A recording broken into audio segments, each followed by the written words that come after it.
Bonjour, aujourd'hui nous allons revenir sur le chapitre 8, complément sur les fonctions, que vous avez commencé avec mon remplaçant. Donc vous étiez rendu aux résolutions graphiques d'inéquations, j'insiste sur le graphique, quand ce sera par le calcul ce sera bien différent.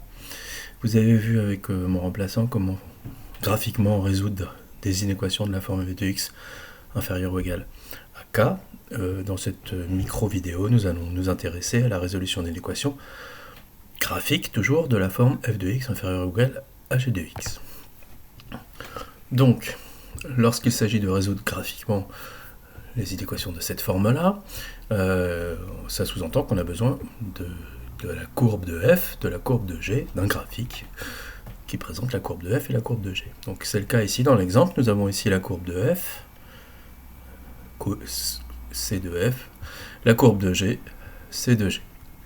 Et donc il s'agit sur ce graphique d'essayer de voir pour un même x à quel endroit f est plus petit que g.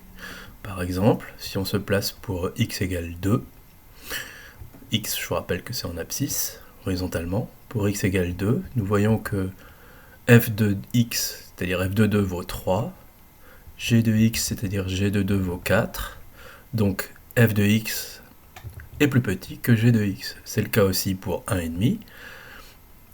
F de 1,5 vaut à peu près 1, g de 1,5 vaut à peu près 4 et quelques, donc f est plus petit que g pour 1,5. Et en fait, ça va être le cas partout sur cet intervalle-là.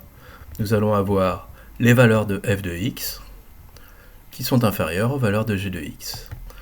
Donc, si on essaie de savoir pour quels x f de x est inférieur à g de x, eh bien, c'est pour les x qui vont de environ moins 1,5 jusqu'à environ 2,2. Donc, f de x inférieur ou égal à g de x, si et seulement si x appartient à l'intervalle qui va de moins 1,5 à 2,2.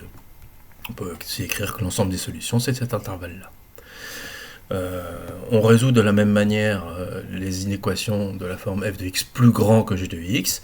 Ici, on constate que f est au-dessus de g, là aussi.